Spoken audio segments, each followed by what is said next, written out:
Salah satu bentuk atau model sistem pemerintahan yang berlandaskan pada kekuatan teknologi digital, di mana semua pekerjaan administrasi, pelayanan terhadap masyarakat, pengawasan dan pengendalian sumber daya milik organisasi yang bersangkutan, keuangan, pajak, retribusi, karyawan, dan sebagainya dikendalikan dalam satu sistem.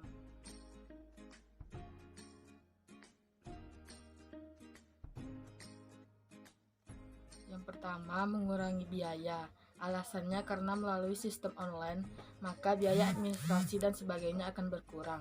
Yang kedua, meningkatkan transparansi dan akuntabilitas, karena masyarakat dapat dengan mudah mengakses dan melihat sejauh mana kegiatan pemerintahan sudah dilakukan.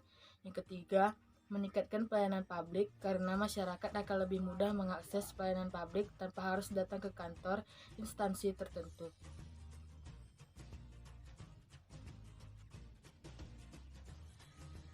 Pengembangan elektronik government di Indonesia dilaksanakan melalui 4 tingkatan, yaitu yang pertama tingkat persiapan yang meliputi A. Pembuatan situs informasi di setiap lembaga, B. Penyiapan SDM, C. Penyiapan sarana akses yang mudah, misalnya menyediakan sarana multipurpose community center, warnet, dan lain-lain. D. Sosialisasi situs informasi baik untuk internal maupun untuk publik. Yang kedua, tingkat pematangan yang meliputi A. Pembuatan situs informasi publik interaktif, B. Pembuatan antarmuka keterhubungan antar lembaga lain. 3. Tingkat pemantapan yang meliputi A. Pembuatan situs transaksi pelayanan publik, B. Pembuatan interoperabilitas aplikasi maupun data dengan lembaga lain. 4. Tingkat pemanfaatan yang meliputi A. Pembuatan aplikasi untuk pelayanan yang bersifat G2G atau government to government, G2B atau government to business, dan G2C government to citizen yang terintegrasi.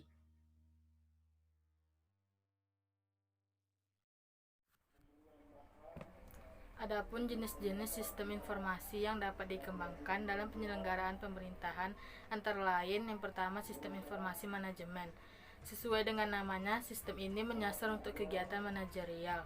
Fungsi sistem informasi manajemen ini yaitu seperti yang pertama monitoring kinerja karyawan, yang kedua memberikan penilaian karyawan, yang ketiga menerima laporan dari karyawan, dan masih banyak lagi.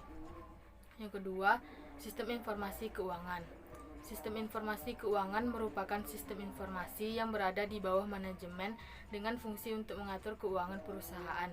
Ada beberapa alasan penting kenapa harus mengimplementasikan sistem informasi keuangan dalam bisnis, yaitu yang pertama untuk mencatat semua transaksi keuangan dalam waktu tertentu dapat diintegrasikan dengan sistem informasi akuntansi. Yang kedua, membantu dalam perhitungan pajak, mempercepat auditor dalam melakukan audit keuangan perusahaan. Yang ketiga, ada e-government, yaitu penyediaan layanan publik dan informasi satu arah oleh pemerintah ke masyarakat, pertukaran informasi dan komunikasi antara masyarakat dan pemerintah. Yang keempat, ada e-budgeting, yaitu suatu sistem keuangan berbentuk semua dokumentasi keuangan milik suatu bisnis atau perusahaan yang dilakukan secara online dan juga bisa dilihat oleh siapa saja yang mempunyai keperluan atau hubungan di dalamnya. Yang kelima, sistem informasi sumber daya manusia. Sistem informasi ini sering digunakan pada bagian HRD dan personalita dalam perusahaan untuk menyimpan data diri karyawan, gaji pokok, tunjangan, bonus, masa kerja, jabatan, dan lain sebagainya.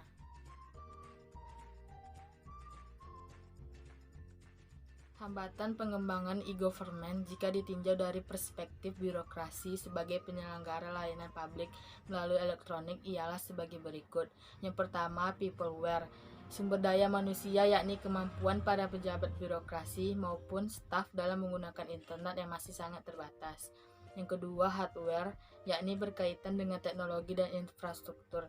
Terbatasnya hardware dan software serta masih sedikitnya instansi pemerintah yang terhubung pada jaringan baik lokal maupun global menyebabkan pengembangan e-government tidak dapat berjalan lancar.